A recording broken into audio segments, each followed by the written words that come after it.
Yo, it's the Crim Reaper here. I really wish WWE would go ahead and end this CM Punk and Seth Rollins feud. End the vision, just end all of it. It's never been good from the start. And the fact that this is likely going to be dragged out at least until WrestleMania is insane. For starters, Punk and Seth was stale at the beginning of the year. Like, it was already stale pretty much by Raw and Netflix. Like, or I won't say it was stale, but it at least got to the point where it's like, okay, I hope this is the last match. And it's still going. And it's likely going to go until WrestleMania because Triple H likes to draw everything out. And they want to give Punk like his big WrestleMania moment. So at WrestleMania, that's probably when the vision's going to be taken down, when Punk's finally going to win the world title for good. And, actually main event WrestleMania probably. We don't need to see all that. Like, it doesn't have to span that long. But knowing Triple H booking and even just looking at it now, it's just going to go on forever. AJ Lee's return, it kind of did spark a little bit. It kind of revived the feud like a little bit, like the Becky and AJ Lee edition. But even that now is getting old. Like, AJ Lee is not this amazing wrestler. I was excited too when she returned. I had nostalgia, like she was a part of my childhood and everything. So like I'm still happy to see her back, but she's not like this amazing wrestler. It's not Undertaker. It's not Cena. It's not even CM Punk. AJ Lee's not this big draw. People are really overhyping her return. She's not really much different than Nikki Bella. You could argue Nikki Bella's better. Like, the only reason this return from AJ Lee was a big deal is because, of course, she's married to CM Punk and she's just been gone longer. But it's not like she's better than Nikki Bella, really. Like, they're both pretty much the same on the mic.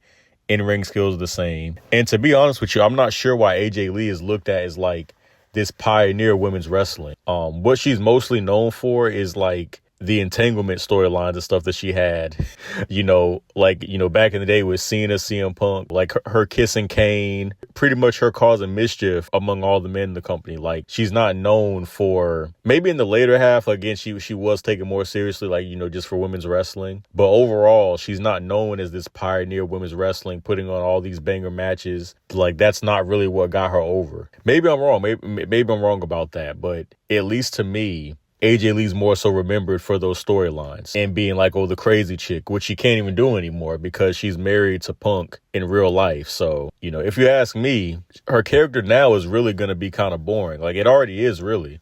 And people are already getting over her return. People are already past it.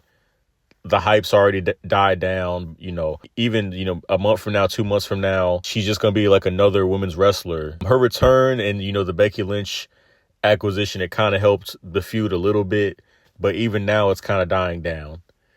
But I really wish this whole feud would be over. It's like, it's insane. The vision's never been good from the start.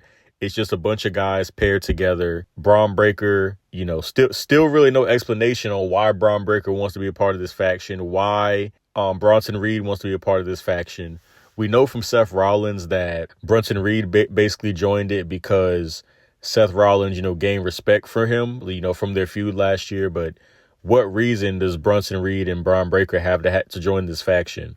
And even on TV, like literally at Clash in Paris, Seth Rollins basically admitted he doesn't need these guys. He just flat out admitted he doesn't need these guys. So like, why are they still doing his bidding? But I guess in a sense, at this point, it's almost like they're two separate factions. It kind of feels like Braun and Bronson are like their own tag team, and Rollins and Becky are doing their thing. So it almost doesn't feel like the same faction anymore. But from what we know, I guess it still is in total the vision. They're still together. But yeah, it makes no sense. And they're not gaining anything from this. Like, they're not even getting tag team titles. As a matter of fact, this Jimmy and Jay thing, like the Usos versus them, it might as well be for the tag team titles. Like, it would automatically make you care more, and it would revive the tag division that's just dead. On the SmackDown tag division is like terrible, is pretty bad too. Like, I really want to say that that's nearly the worst tag division in wrestling, but Raw's tag division is non-existent. Like that would actually make it, somewhat interesting. Because right now, like Braun and Brunson, they're getting nothing from this faction. Like they're not winning titles, they're not elevating on the card. Like Braun Breaker, both of them for that matter, were at higher states before they entered this faction. They don't have any purpose for this. They're really just slowly being buried. They're just bots. They just spear and attack people. Like that's all this faction is. And then I'm pretty sure, whenever Punk and Rollins have a one-on-one match again, which I'm sure it's going to happen again after this tag match, I'm pretty sure Punk is not winning, and you're probably going to get like a Gunther return, and maybe you get a triple threat between Gunther, Rollins, and Punk at some point to further drag this out even more. And I've already been vocal on this channel, too, about how Gunther is like one of my least favorite wrestlers ever. To be quite honest, like and subscribe to the Crimson Wrestling Federation, brother. Gunther might be my least favorite wrestler of all time. I do not understand the hype. I don't understand why he's pushed so much, why he's championed so much. Like, he doesn't sell merch. He's not that over. Like, I've been over it 1,000 times. But I'm pretty sure he's going to be interjected in this pretty soon whenever they fight again, because that's just how Triple H booking works. He's counting on you forgetting about Gunther, so when he returns, like that's his big pop. Like that's really all Triple H does. He pretty much just books for the pop, and he counts on these returns.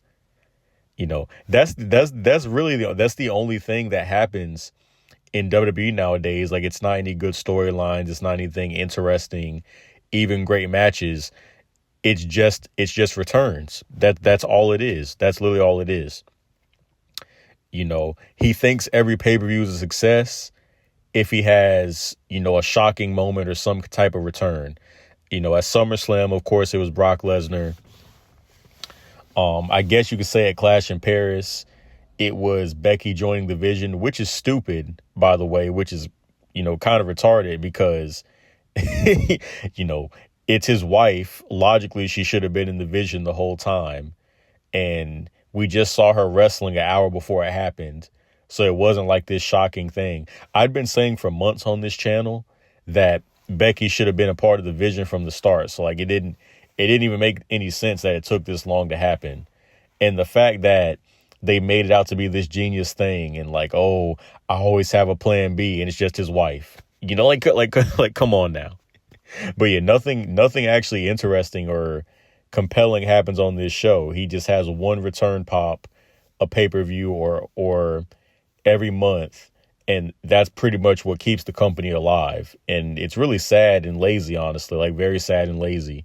So, maybe even after this show, maybe in Clash of Paris, you're gonna see, a Gunther return. And that's gonna be the next big pop, the next big thing that they can ride off of. Yeah, man, the state of wrestling, state of Raw is in oblivion. Peace out. For more of the Crimson Brothers, follow the Crimson Wrestling Federation today.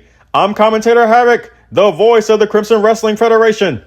And you can see the calls I've made in the Crimson Wrestling Federation, in the comic Crimson Wrestling Game, Story of Malice, in the description below. For more of the Crimson Brothers, follow the Crimson Wrestling Federation today.